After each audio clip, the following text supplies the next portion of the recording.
Welcome to AB tutorial. ఈరోజు మనకు వచ్చేవాటికి library సంబంధించి మనకు అప్డేట్ అయితే రావడం జరిగిందనమాట. రీసెంట్గా అయితే ఈ యొక్క లైబ్రరీ కోర్సు చేసిన వాళ్ళు డిజిటల్ లైబ్రరీ జాబ్స్ కోసం అయితే ఎప్పటి నుంచో వెయిట్ చేస్తున్నారు. అయితే గవర్నమెంట్ నుంచి దానికి సంబంధించిన క్లియరెన్స్ అప్డేట్స్ అయితే మనకి ఎంత ట్రై చేసినా కూడా రావట్లేదు అనమాట. సో వాళ్ళు సిచ్యువేషన్ బట్టి వాళ్ళ డెసిషన్స్ అనేవి ఎట్లా మారుతాయో అర్థం కావట్లేదు మనకి. అయితే ఇక్కడ వచ్చేవాటికి దీనికి సంబంధించి మనకి ప్రకాశం డిస్టిక్కి సంబంధించి ఒంగోలు హెడ్ క్వార్టర్గా మరో గ్రంథాలయ ఉద్యమం అంటూ రాష్ట్ర వ్యాప్త మహాపాదయాత్ర అంటూ ఇక్కడ రావడం జరిగిందనమాట. దీనికి సంబంధించి మనకి ప్రధానంగా స్కూల్స్ కానివ్వండి, అదే కాలేజెస్ కానివ్వండి, పబ్లిక్ లైబ్రరీస్, వీటన్నిటిలో కూడా లైబ్రరీస్ యొక్క ఇంపార్టెన్స్ అనేది తెలియచేయాలి.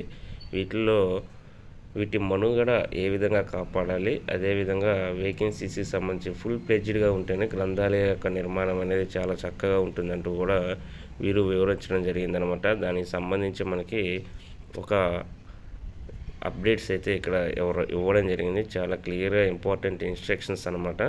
లైబ్రరీస్ యొక్క యూజెస్ అనేవి ఏ విధంగా ఉంటాయని ఇవన్నీ కూడా ప్రజలకి తెలియచేయాలి. గ్రంథాలయ మహాపాదయాత్ర అంటూ కూడా నెక్స్ట్ వీక్ అనగా ఆదివారం అక్టోబర్ 15వ తేదీన మనకి ఈ యొక్క మున్సిపల్ కార్పొరేషన్ ఆఫీస్ ఎదురైతే ఒంగోలు అయితే దీనికి సంబంధించి ఒక మీటింగ్ అయితే ఉంటుంది.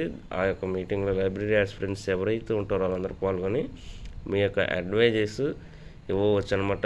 ఇక్కడికి వచ్చేటువంటి పెద్దలు ఎవరైతే ఉంటారో వాళ్ళు మీ యొక్క రిక్వెస్ట్లని స్వీకరించే అవకాశం ఉంటుంది.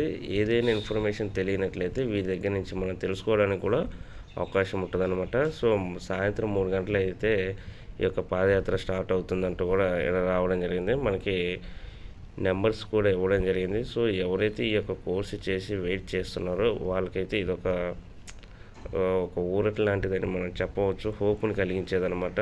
సో దీనికి సంబంధించి ఈ డిజిటల్ లైబ్రరీకి సంబంధించి కూడా మనం ఈ యొక్క పాదయాత్ర చేసేటువంటి అనుభవజ్ఞులు ఎవరైతే ఉంటారో వారి దగ్గర నుంచి గవర్నమెంట్ని అడగడానికి వీరి ద్వారా వీలైనంత త్వరగా ఒక మంచి సొల్యూషన్ అనేది సాధించడానికి అవకాశం ఉంటుందన్నమాట. సో వీలైనంత వరకు ఈ యొక్క లోకల్లో ఎవరైతే ఉంటారో అదేవిధంగా నాన్ లోకల్ అయినా సరే పాల్గొనడానికి ప్రయత్నం చేయండి. Thank you.